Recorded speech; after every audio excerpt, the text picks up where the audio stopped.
there was no Gaza Strip.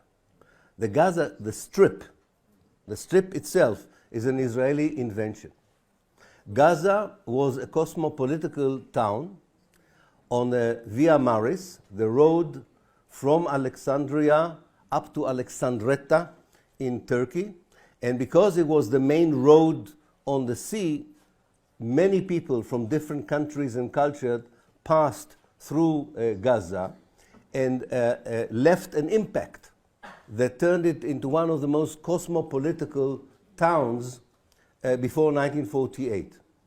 It also had a very good system of coexistence between Muslims, Christians, and Jews. Just recently, a friend of ours found an interesting declaration in 1905 by the three heads of the religions in the city of Gaza, expressing their delight in 1905 and how well are the three communities deal with issues of friction, disagreement, and conflict. Israel created the Gaza Strip because, unlike other places into which it could push the many Palestinians it expelled during the Nakba, during the 1948 catastrophe, unlike other countries such as Lebanon, Syria, and Jordan, that were willing to receive the hundreds of thousands of Palestinians that Israel expelled, Egypt closed its border. Egypt refused to accept even one Palestinian. And because of that, the leader of Israel, the great architect of the ethnic cleansing of 1948, David Ben-Gurion, who ashamedly has a boulevard named after him in Paris, is a war criminal.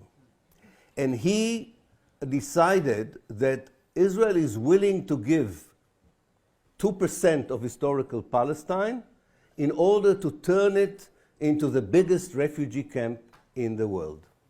And that's how the Gaza Strip was created, by the Israelis as a kind of rectangle, a structure, a geometric kind of structure, into which Israel pushed the Palestinians from the central of Palestine and from the south that Egypt was unwilling to accept.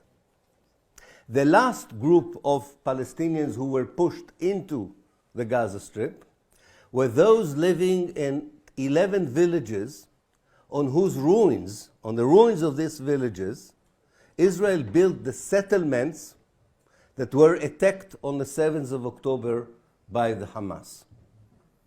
So the Hamas attacked settlements built on the ruins of the last villages of Palestine that were destroyed by the Israeli army and expelled to Gaza. In the Israeli archive, we have a very known document called Order Number 40. Order Number 40 is from the 25th of November 1948, and it was sent by the Israeli Central Command to the commander in the area of Gaza. And it has the name of the 11 villages, and the order says, and I quote literally what the order says, occupy the village, expel all the people to Gaza, burn the houses, and demolish the stone houses. Because some of the houses of the Palestinian villages in 1948 were built of mortar and straw, and therefore it was possible to burn them.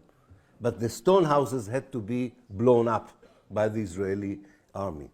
So one historical context we have here is a generation of grandfathers and grandmothers, fathers and mothers, grandchildren that live either directly or indirectly the Nakba of 1948 in a very vivid way on a daily basis, not only because they are thinking about Jaffa or they are thinking about Beersheba or any other place from which they were expelled, but also by watching the Israeli settlements on the other side of the fence from which most of their parents and grandparents came from.